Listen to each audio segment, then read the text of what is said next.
Hey everybody, welcome back to the channel. My name's Andrew and I am here to remind you to make sure you're doing your Advent of Cyber. We are on day 2. I've just completed the room, wanted to do a quick video on it and just kind of explain the likes and dislikes on the video. So Tyler Ramsby did a great walkthrough for our day 2 video for this as well. So feel free to watch that if you get stuck. Also, fun thing that I've just noticed within TryHackMe, they now have this cool Echo companion named Echo. So it's an AI tutor that can help you with kind of questions as long as you get stuck, can boost your learning speed and efficiency, and get real insight and suggestions if you're stuck on any of the virtual machines. So kind of thought that was neat. Kind of just now saw that on the bottom left. So pretty cool. So today's challenge, it goes over log analysis and it's specifically inside Elastic or using Kibana. So thought it was very straightforward, nothing too crazy or over the top on the questions that it was asking for.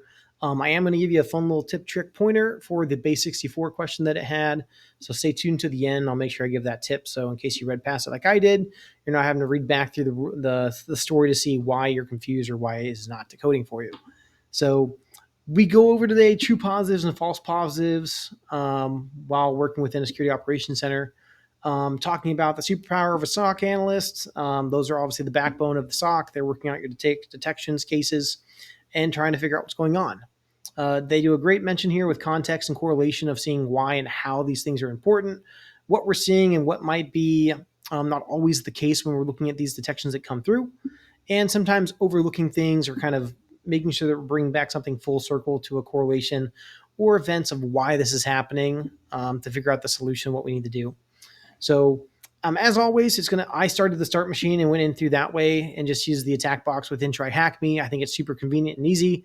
And I can work with my left screen, left and right here, as you can see on the video I'm doing, to work the stuff I'm doing and then go through case by case or kind of read through the scenario as we go on.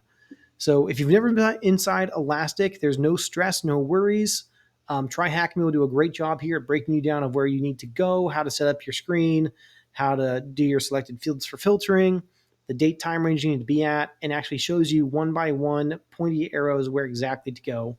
So really like that, and I've used it before, and I was very familiar when I was able to jump in here to Kibana. I initially quickly changed out my date. Muscle memory for me, I usually go back a day or slightly so before the event, and then about 5 to maybe 10 minutes pass to see if there's anything after that I need to be worried about. Selected fields that I put in that it's going to give you some recommendations as well. Host name, username, event category, process command line, because we knew that there was some command shell, a PowerShell being used, wanting to see what was happening within the command line, our event outcome, and then source IP. So moving down the line, so once you get into Elastic, if you don't parse your fields correctly, ideally what you're going to see is just a bunch of the time and then document data of all the events that occurred. So why it's important to add those filters to kind of add into your data is that's going to give you like a time, host name, username, event category. Makes it a little bit more user friendly to read rather than just looking at all the raw data that comes in. So other than that, once you get that all set up, you're pretty much good to rock and roll to get this room set up and all your answers done. So I told you I was going to give you a fun tip trick for the base 64. So it is your third question, I believe, here within the challenge. I'm going to scroll down here and actually go through it here with you guys real fast. So if you look under your process command line field that we entered in, it's going to ask you to see and look for that PowerShell command. And we see that it looks like it's an encoded command. So younger me, when I was first looking at how encoding stuff worked and how to tell which is which, I was given a fun little tip by one of my friends that usually base 64, you can tell something is in base 64 by seeing this double equal sign toward the end. But for this exercise specifically, they actually tell us that it was base 64 encoded, which is fantastic. Now, here is the trick. So first off, when you try to simply decode it with base 64, you are not going to get your, I think, full solution of what you need.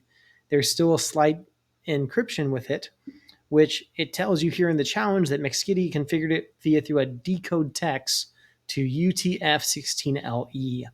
So on top of our from base 64, we're pulling over the decode text UTF-16LE.